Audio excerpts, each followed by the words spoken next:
Hey everyone, welcome to your REST API crash course. My name is Caleb. In this video, we're going to talk about everything you need to know to get started with REST APIs. We're going to first talk about the concepts, then we're going to talk about how to consume an API, and then we're going to build our very own API in Python. So it's a lot of it's a lot of useful information. So if you need a reference of all this, I created a PDF that you guys can get for free with a link in the description. So go check that out if you just need to look at the definitions and study or whatever. But anyways, we're gonna jump in by first talking about what a REST API is, why you should care, and where this is used in software. And if you're watching this video and you're not really doing anything with software, not really sure why you're here, but you can probably move on to one of my other videos. Which all of my videos are about software. So anywho, API stands for Application Programming Interface. So I tried talking and explaining this last time I recorded this, and it just didn't go so well because I cannot talk and write very well at the same time. Application Programming Interface. It's basically a fancy way to say a way two pieces of software can communicate with one another. So if we have this software over here, this is some really cool software system we built, and here is another one. And let's say these are built in different programming languages. That's where an API is going to come in and save the day. It allows different applications that aren't built exactly the same to communicate. So we'll say this one was built in Python, and this one was built in JavaScript. Poor developer, I'm so sorry. Well, an API allows us to build functionality in this application to make a request to this other application, and then this application can give a response back to this application. And that is where the API comes in. We're building this interface for these pieces of software to communicate with one another. Now, in general, it's a one-way thing. So this app is not going to request information from this app and get it back. Instead, it's always we have a server and then a client. The client consumes information given from the server. So this is a very common setup you'll see in all of computing. The same way when you go to get a website, you go to youtube.com, you're making a request, and then that server gives back a response. It works exactly the same way with a REST API, although instead of getting HTML, you're going to get JSON. So JSON is a language or a notation of describing information. It's just like text. And it stands for JavaScript Object Notation. So it's a way to notate what objects look like, but it doesn't have to be done with JavaScript. It's actually supported in pretty much every language, and this is now the standard for APIs. You may run into APIs that use XML. However, this is kind of old-fashioned and probably not what you would want to use going forward. So I would recommend, even if you're more familiar with XML for some reason, to learn JSON or JSON. You'll hear both. So JSON's not complicated. Don't feel like you have to learn another programming language or something. It's just a series of key value pairs, just like an object in JavaScript, hence the word JavaScript Object Notation, or like a dictionary in Python, where you have a key and then an associated value. So it's pretty much just an associative array. We'll get into what JSON looks like and how to use it soon when we go build our own API. But don't worry too much about that. So JSON is basically the language of communication, and the API is what things we can communicate. Maybe you want to get a list of users, or maybe you want to update some comments. Whatever you want to do, that's all defined as API endpoints. So, right here where we're making that request, that's an example of an endpoint. We're going to talk about the different types of endpoints that we can create. Now, what about this REST thing here? Well, that stands for, I think, representational state transfer. I had to look that up a little bit ago because I was like, what was it? Anyways, this is the means of communication. So, I can talk to you in English, but how am I talking to you? Am I talking to you over the phone? Am I texting you? Am I talking to you face to face? Well, that is describing how we're communicating. And this REST aspect is communicating over the web or the internet. So this is all going to be done by making requests similar to how you would request a website. But instead of HTML, you're requesting JSON, just as I mentioned earlier. So to make this a little bit more concrete, let's go over an example of an app I'm working on. So I have some software written in Python, and this is the server software. You may also hear it as the back-end software. And this is the software that's going to communicate with a database. That's where all of our information and data is going to be stored. So this talks to the database. Now we want other pieces of software to be able to communicate to this backend software, but we don't just want them to be able to access anything. We don't want to give direct access to this database. So instead we expose different API endpoints. So an example of an API endpoint would be /, and this, I haven't described what the actual app is for, but / drinks. Now the actual app is to get a list of drinks and be able to rate these, like 0 to 10, or to put them in different categories of how good they are. And then you can basically keep track of all your favorite drinks. It's a little silly, but I thought it'd be a fun project. And basically I like to drink, I don't like to drink, I like to drink non-alcoholic beverages like LaCroix or like stevia drinks and energy drinks or whatever. But there's so many of them, I can't keep track of them all. So I just wanted to build a little website to, rank them. And instead of just getting all of the drinks, you might want to get a specific drink. So in this situation, we would pass in an ID. So in this situation, we are getting data. And that's one of the different methods of APIs. We're going to talk about API methods here in a minute. But what this means is my software that I built over here, and in this situation, let's just say this is JavaScript, I can get all of the drinks or a specific drink from my backend software just by making a request to this web address. Now you might be looking at this like, what? That doesn't look like a web address. Well, because this is a web server, this is going to have either an IP address or a domain name. So let's say I put this up on a website, calebsfavoritedrinks.com, not a real website to the extent of my knowledge, and then /drinks, / and then you can pass in some ID such as 5. Now the actual structure for these URLs and what data you want to get, that is totally up to you. However, there are some general standards, and I will describe why I went with this coming up soon.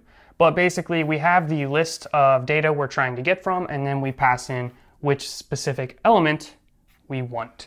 And this will return JSON of all the information about that drink. Now, oftentimes when you have a website, you're going to have web pages, people can view on their web browser, or you're going to have the API. And often these will be split out into two subset applications. So you might have calebsfavoritedrinks.com /API /drinks /5.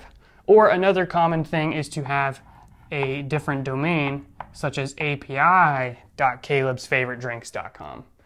You don't have to, you can mix those together. However, just for organizational sake, often the API is in some separate section, either a subdirectory or a subdomain. Now you might look at this setup, as I often do when I'm working on applications, and be like, why the complexity? Why do you need to have two applications and then the database? Why don't you just connect from this application all the way to the database, skipping all this junk?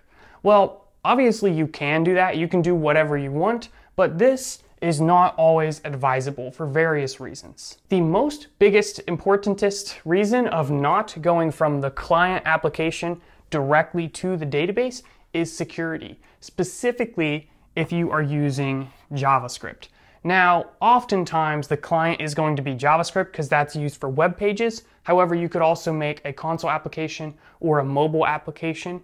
So it's not always going to be JavaScript. But if you go to a website, you can go into the developer tools and you can see all of this JavaScript.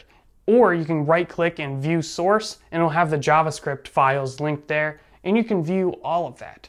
So you don't really want to put sensitive information on the client here, because it's all viewable to the person using your software, which means they could then go to the database themselves directly, tinker around, drop database, LOL.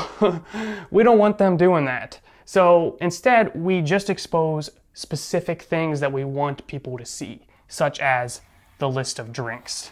But they can't go in there and see everybody's user information or people's address or any of that. Now, beyond security, the other big reason is versatility. So right now we have one front-end application in JavaScript, but with this setup, we could very easily build a mobile application. And yes, this is a cell phone. And we could also consume the same API. So what happens now is both of these front-end applications are sharing the same backend, which means these are always going to have the same data. They're going to be synchronized. So that is how, when you have applications on your phone, you can go in there and change data, and then you can go log in on your computer, and all of that stuff still exists. It's because they all share the same backend. So when you're messaging someone on social media, well, those messages are being sent to a backend server that does all of the processing and all of the hard work of the application. And that website you're looking at is really just a pretty cover to this backend. So, JavaScript, maybe your application here is in Swift, but ultimately we're hiding the backend of this application and separating those. Which brings up the next good point, which is modularity. Because the front end and the back end are separated and we're just defining this consistent way to communicate, we can actually swap different things out and not necessarily break. I say necessarily because, in practice it could be difficult. But in theory, you should be able to swap out different things without breaking other pieces of the application. So right now, this is written in Python, but I could be like, I don't really feel like writing in Python. And I decide to upgrade to something like Visual Basic. And in this situation, we can expose the same exact API endpoint. So this website and this mobile phone app, they don't even need to know about those changes to the back end because they're still getting their list of drinks. That's all they care about. They just want their drinks. This is great because you can change the back end of software without requiring an update to the app or requiring a new deployment of the website, as long as you're able to give a consistent interface to working with your backend. Last reason, and then I promise I'll stop rambling. Okay, I got a little bit more rambling, but basically the last thing I wanted to share of why this setup is good is interoperability, which I think is a word. And basically what I'm saying here is that these front-end applications, they don't all have to be built by you or the front-end development team for your company. You can actually expose certain endpoints, such as this one right here, and you could make this public. So if you make certain endpoints public, you don't have to worry about authentication or authorization. And in that situation, anybody could go ahead and create some new app, new and improved, to consume your API.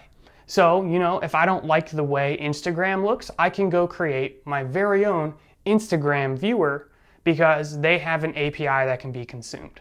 Now, sometimes you'll still need to get some kind of token or some way to authorize saying, hey, I'm okay to use this API, but a lot of the times these APIs are going to be publicly available. So the API we're going to consume soon is just a public API that anybody can use, and it's really cool, honestly. So many websites you might not even realize have APIs. So for example, if you wanted to do something like create a trading bot or like a cryptocurrency trading bot, well, oftentimes different exchanges are going to have APIs, so you can automate different things in code. So it's not always just about making a pretty interface, but it might be about automation. How can we connect these apps and make things happen automatically? So if the thing's not public, it might be private, but you can still access it. You just need a way to verify that it's you and not just anybody's going on there and trading cryptocurrencies or spending your money. So the authorization aspect of this is like a whole nother beast. But a common thing you often see is OAuth 2. That is an authentication technique that's fairly common. So if you want to look into how to protect your API and make you basically have to log in, you can look into OAuth. That's OAUTH2. Now I want to take a moment to talk about the different methods of requesting data from the server. So we've talked about GET, and this one's pretty simple. It's what's used to retrieve data from the server. And these are often written in all uppercase letters. So you're just like screaming, like, get me this information. All right, so GET is used to retrieve data. I could just say get data, but fancy here. All right, so there's a few other ones you should know about, and that is POST. POST is used to write data. So anytime you want to write information to the server, you're going to use POST. And then there is DELETE. Almost didn't use capitals there, but I fixed it. And this is used to, delete stuff. Now there is another one that's pretty common. Why do I always write like this way? I don't know. And that is PUT. And this is actually fairly confusing if you're new. And the difference between POST and PUT is pretty gray, and people even argue about which you should use where. Here's my opinion. POST should be used to write new data. PUT should be used to write, but in this situation, we're going to update data. So now I want to show you how these things correlate to the most popular things you have to do with the database, which is CRUD. So the different things you need to do, we need to be able to create data, POST, read data, GET, update data, PUT, and delete data, DELETE. Now, why exactly is there confusion between POST and PUT? That's what I want to talk about now. Well, first, let's talk about how POST and PUT are generally used. POST is used to add a resource. PUT is used to replace a resource. And that's why it's natural in my mind to say you can use PUT to update data and POST to add new data. But replacing a resource requires some way to identify it, and often this is done with an ID. So my thoughts are, if you're doing a POST request, you want to add data. So you might have the address of drinks, and you want to add a new drink. With PUT, you're probably going to need to identify what resource you want to replace. So it might look like drinks/605 for an ID. Now with the setup I tend to do, I usually don't have this ID value until that data is already inserted in the database with a POST. So when you're adding new data, you don't know what that ID is going to be because that's auto-incremented in the database. Then if you want to update that data, then you use the ID. But there's another difference, and this is more defined in the spec of how an API is supposed to work and less about pure functionality because you're the one who defines the functionality. So if you want your API to work correctly, then you need to make sure you implement it in this way. And that is PUT is designed to give the same result every time if you make the same request. So for example, if you're replacing this drink with a new drink, you can replace this ID over and over again as long as that new one has the same exact ID. So let's say you have a grape drink and you replace it with cola, and then you replace cola again with cola, and then cola again with cola. No matter how many times you do this, the same resource exists, and it doesn't hurt if you accidentally put that request numerous times. POST is usually a little bit different because that feature or capability is not guaranteed. So what that means is if you add a new drink, let's say you add cola, and then you add cola again, well, in this situation, you're not replacing anything. So each time you add cola, it's making a new record in that table. So PUT is guaranteed to be able to be executed numerous times without any kind of side effects. POST, on the other hand, is not guaranteed by the spec, and in that situation, you could actually have duplicate records in the database, or you could get an error on that second one if the drink name is defined to be unique. Now, I'm probably going to mess this word up, but there's a word to describe this, idempotent. Idempotent, I don't know. So PUT is said to be this. I'm not even going to try anymore, just whatever that's called. Now, in general, I think there's a lot of confusion between POST and PUT, and you can pretty much do the same behaviors with either one, so I tend to just try to stick with POST most of the time. Even if I'm updating a resource, you can do it with post just the same. You can define it however you want. It's sort of how with modern HTML, you can make a section be a div, or you can be a little bit more specific and say, oh, this is a footer. Both kind of give the same results, and if you're not using footer right, then you might just make things worse. So a lot of people still end up just using divs. So if you're using HTML, maybe that kind of puts it in perspective. I don't know. There's another method, patch, which is used to replace different pieces of a resource. So maybe you just want to update one field. However, in our situation, the data we're working with is so small that it's pretty much just easier to replace it with a new version. So that way you don't have to keep track of individual changes. However, if you're working with very large data, you can definitely look into patch. So my theory is you basically keep the state of an object in the client-side application, and then once you save, you just send that new state and replace the old state in the database.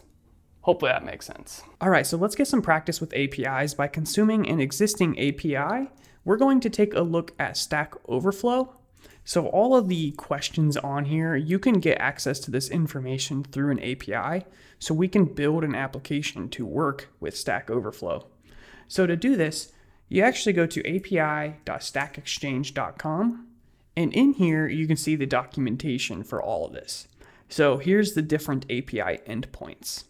So we can get the answers, badges, comments, posts, which is just a combination of questions and answers. And I'm going to take a look at the questions here.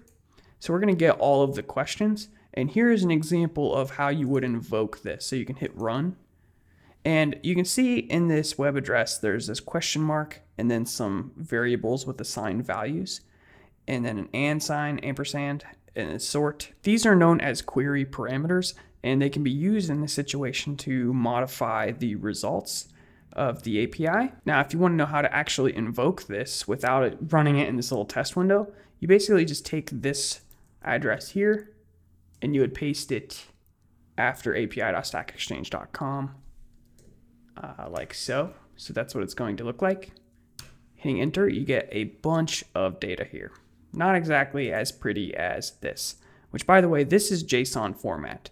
So it's just key value pairs, and in the pairs you can have arrays, or you could consider them lists if you're more familiar with Python. So we have items right here, which is a list of questions. Each question is surrounded by curly braces. So there's the opening curly brace, and it has tags, owner, a bunch of other stuff, and then it ends. And then we have another question, which has tags, owner, a bunch of other stuff. And it just repeats in a list.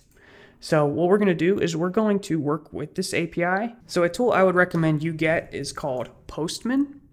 And in here you can work with your APIs, and it's just a little bit easier because you can customize the body and the different headers of your requests. And what we're going to do is we're just going to take this web address here and paste it on here. So we're going to have http://api.stackexchange.com and then / questions and then all that other stuff. So hit send, and we'll get a response sort of like this. So basically, this is JSON here. We have this items and then a list of the different questions. So let's go ahead and we'll come back to Postman later, but for now, let's take this URL and try to work with this in a Python script. So if you need help setting up a Python environment, then you can check out my beginner Python programming all-in-one. However, I'm just going to assume you can at least get a Python environment set up.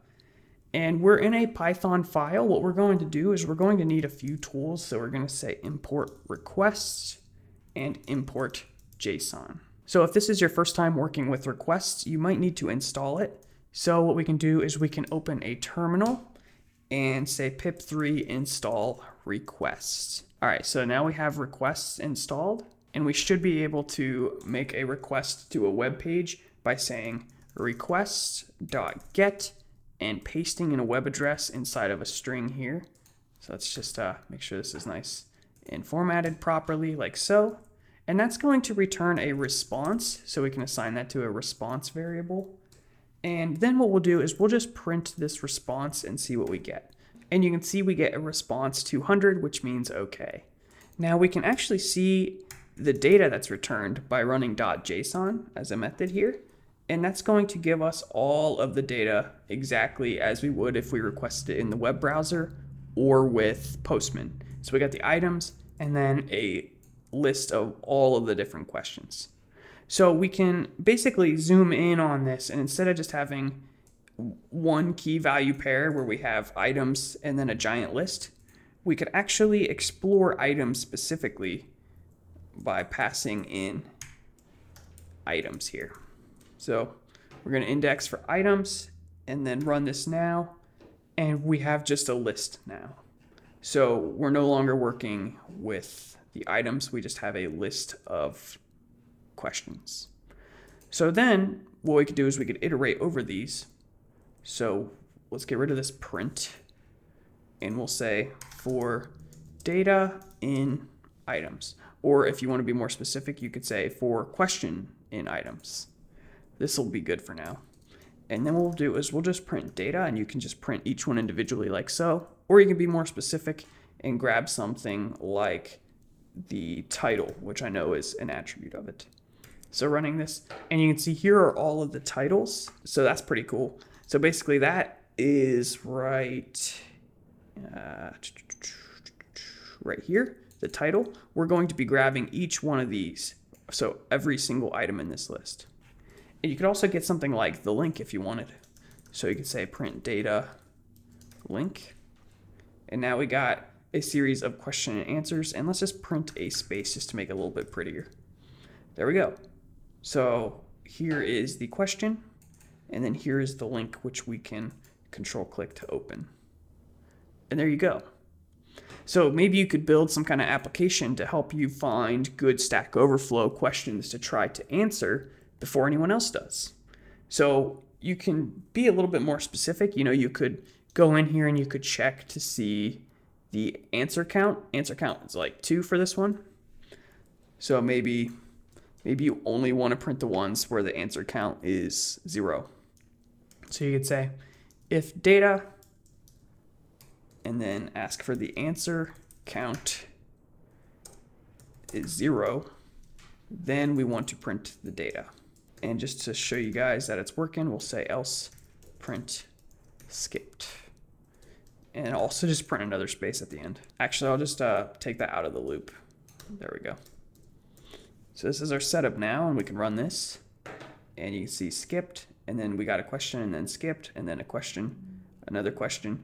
And it seems to be working. So that's how you consume an API. Now I want to talk about how we can create our own API. So what I want to do is X out of this file here, and we are in a folder API, and open a terminal, which I have one here, and we can get the path.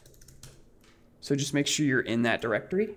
And we're going to execute a sequence of commands in the terminal here. So the very first thing is we're going to create a virtual environment.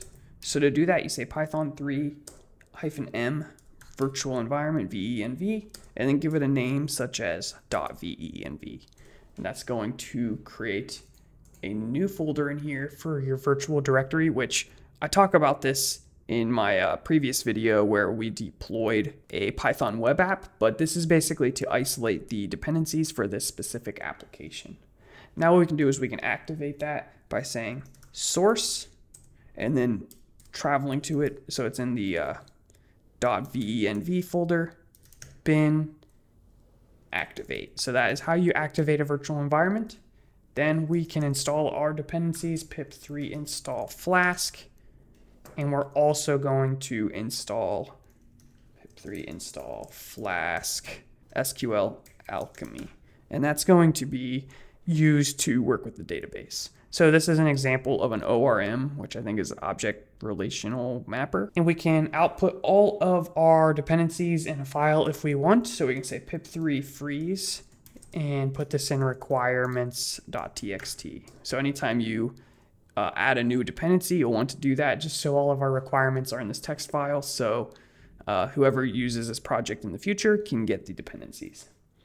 Then we can just create our file. So we'll say application.py, and that's going to create this application.py file, which is where we're going to do our coding. So to start off, we'll just create a basic Flask application. So we'll say from Flask, import Flask. And then we say app is Flask underscore underscore name underscore underscore right there. So that's how we set up Flask. And what we can do now is we can make a simple route, basically an endpoint, by saying app.route and giving it a path. And then we can define a method that we want hit when someone visits this route. So all we're gonna do for right now is just return a string hello. All right, so let's just make sure this is working. So what we can do is run our application. To do this, we're going to create a few environment variables real quick. So Flask app is application.py, and the Flask environment is development. And you're going to need to do that anytime you open up your terminal. So if you X out of your terminal and then reopen it, those are going to go away. So you'll need to do those again. And then you just say Flask run. All right, so this is where our website's located, and we'll just open that. All right, already made a stupid mistake. We don't put the colon here just after the method. So do a refresh now. This needs to be uppercase. There we go. That should be everything. All right, we got our app up and ready to go. So the very first thing I want to do is make a GET request. So we're going to make an app to store drinks. So we'll say app.route, and the path for this is just going to be drinks.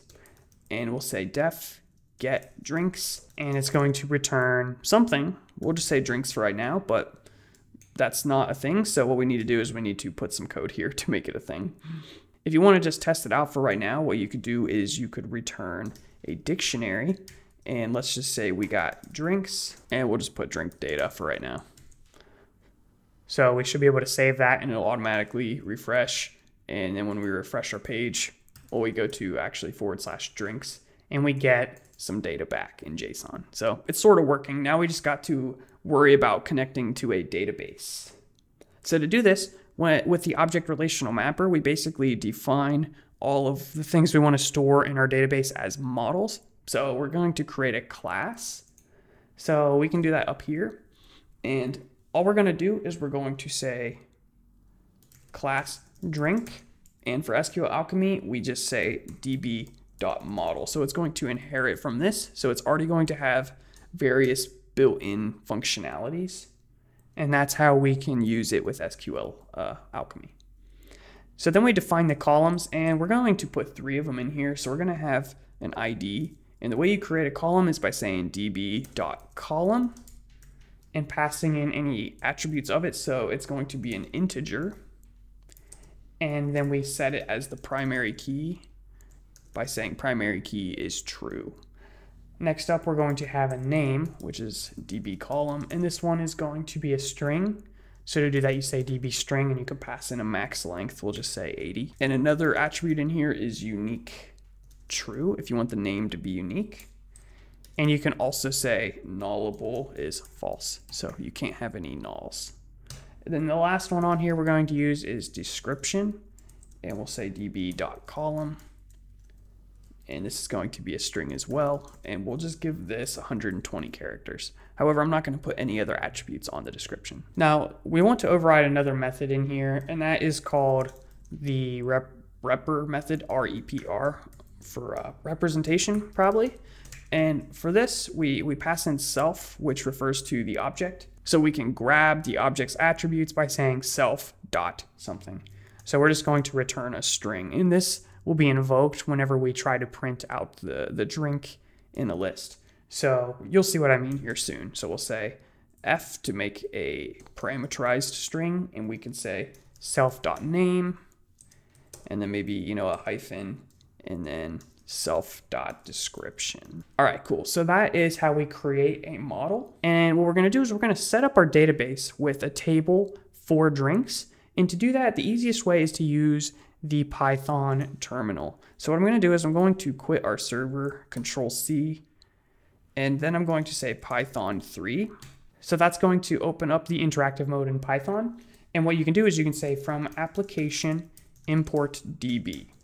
So what we do is we import our database from application import database. However, all we did is define the model. we need to actually make this connection to the database in our code first before we can reference it. So to do that, we're going to go up here and say from Flask SQLAlchemy import SQLAlchemy.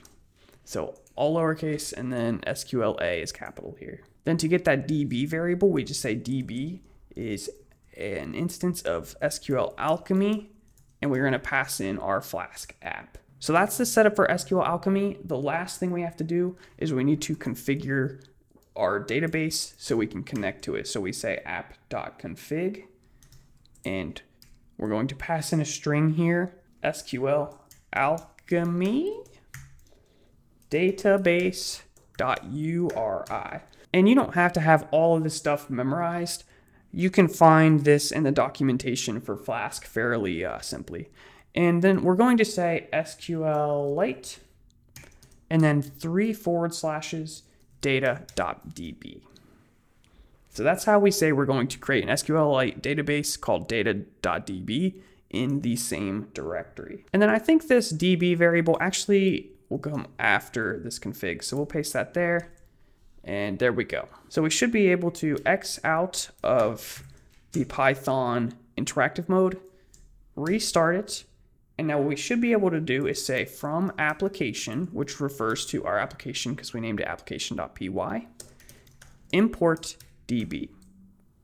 Great. We didn't get any errors. We did get this warning here, warning us about significant overhead, and you can change some settings, but you really don't have to worry about that. So to create our tables, we say db.createAll, hit enter, and you can see it actually creates the database as well since we didn't have that. Now, because this is what's known as an object relational mapper, the way we work with our relational database is with objects. So if we want to create a new drink, we create a drink object and we can assign it to a variable called drink. And the way we pass in data to create a drink is we do named parameters. So we can say name is grape soda and then a comma description. I don't know, tastes like grapes maybe. Seems pretty fitting. So that is how we create. Oh, and you see when we do this, name drink is not defined. So anytime we want to use something from our file, we have to import it. So this class drink needs imported as well. So from application import drink. And now we should be able to use the up arrow key to bring back our previous code. Hit enter. And now we have a drink object, and you can see it by typing in drink. And it says grape soda tastes like grapes. And that is where this REPR method comes in. It basically the name, hyphen, and the description. Now to add it to our table, we say db.session.add drink, and then db.session.commit. And that's an important step. Yeah, we want db.session.commit, not doctor.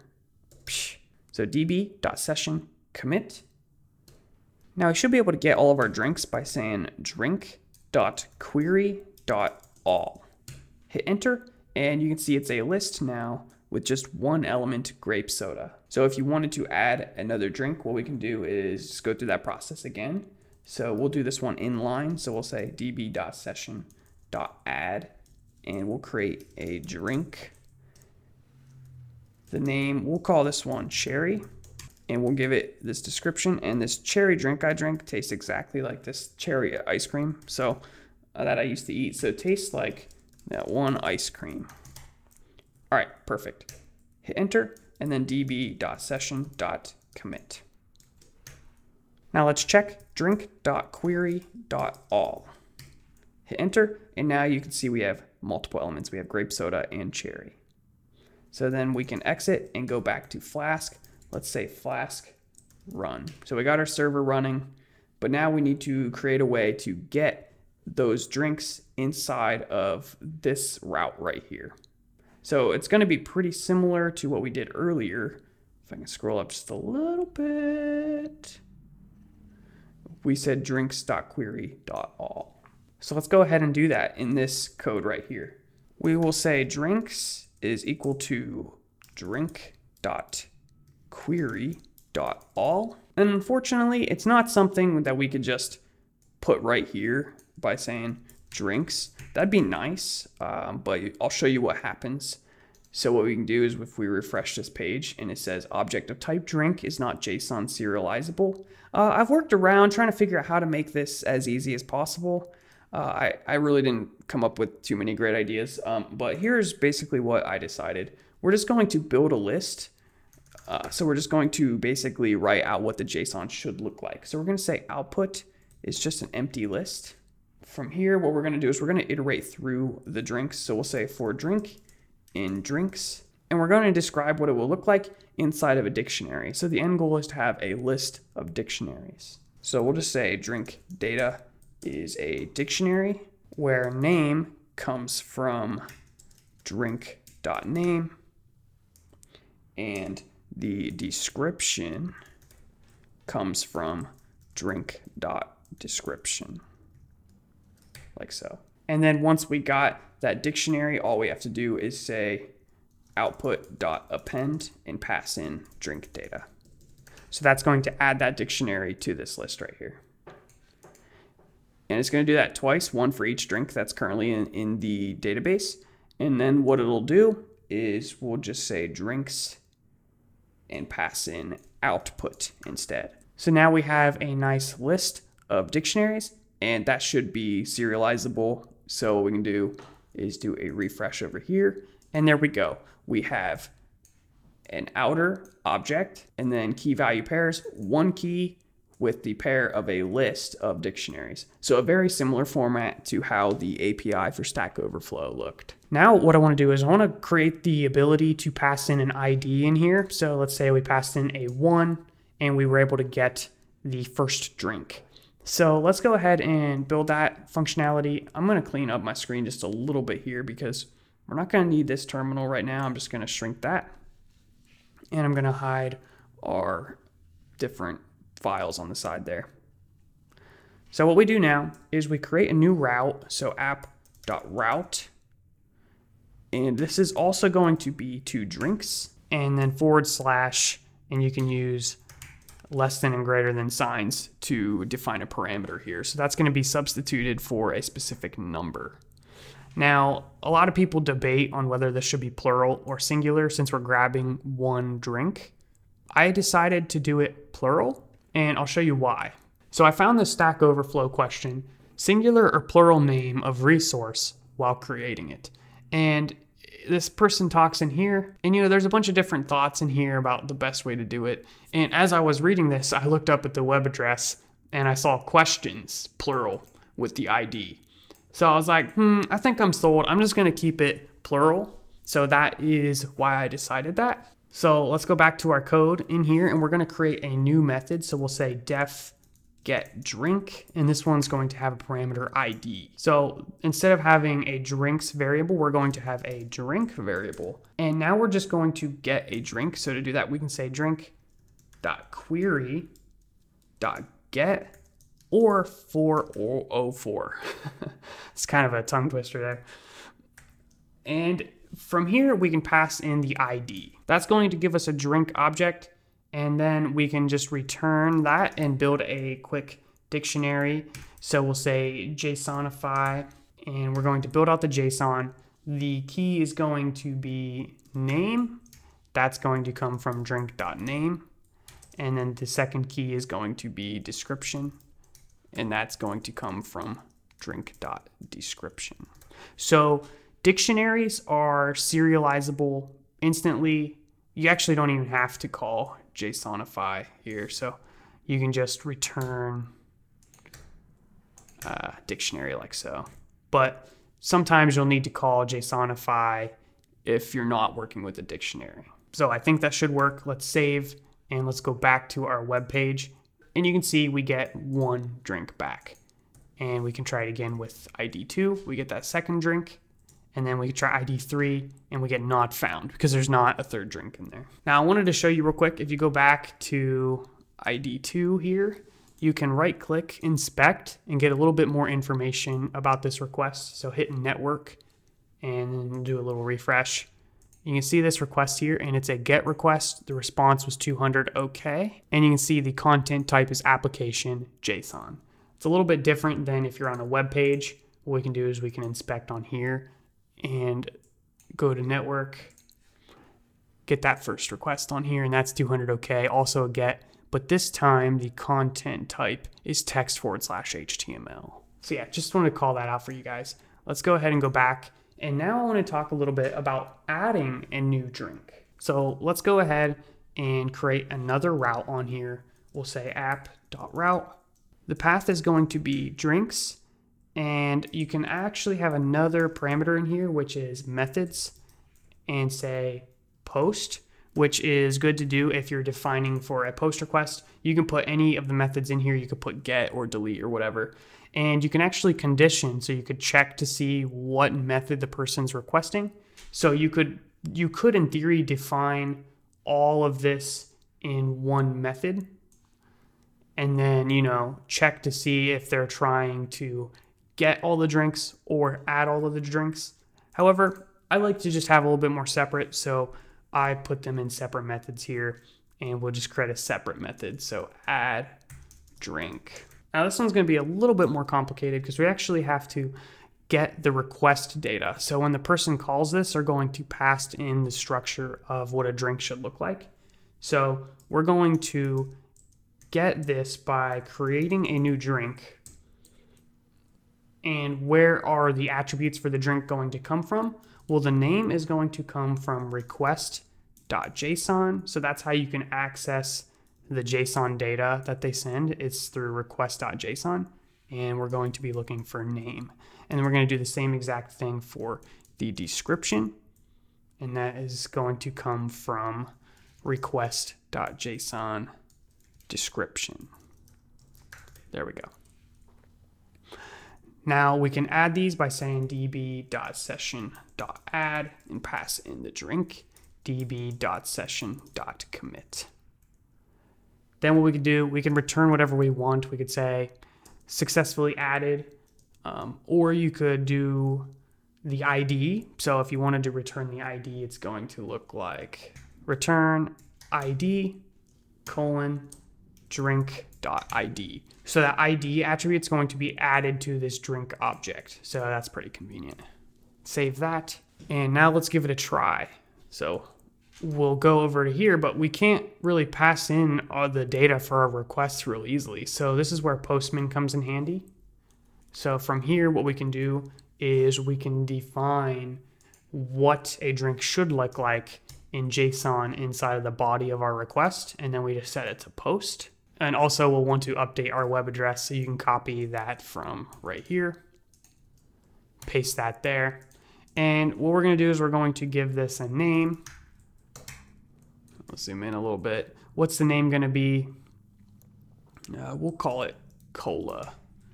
And then the description is delicious. All right, so just check everything is right. We got body, raw, JSON, post, and the correct web address. Hit send. We got an error on line 42. Let's go back to our code real quick. Looks like we might have some kind of formatting issue here. Unexpected name request. For requests to work, I think we need to do another import from Flask. So we'll say request there, and hopefully that'll do the trick. I'm also getting another warning down here. I think we need to take this and move it up a line. It wasn't causing any issues, but best practice there. All right, let's go back down in our code, and it looks like we don't have any more warnings. So we will go back to Postman and hit send, and it looks like we're making progress. Okay, so the issue here is that we're not using the right web address. So we need to go to drinks, // and hit send. So that was nice that that worked. And in this situation, it returns the ID of 3. So now we can get all of the drinks. We can still keep this body here. We don't have to delete that. Hit send, and you can see all of the drinks there. Or you could pass in the ID of 3, hit send, and you can get that new one. Last thing I want to talk about is how to delete a drink. So let's go ahead and go back to our code and create a new route. We'll say app.route. The path is going to be drinks, and we're going to take the ID. So that way we know which drink to delete. And then for the methods, we're going to say delete. There we go. And we'll say def delete drink.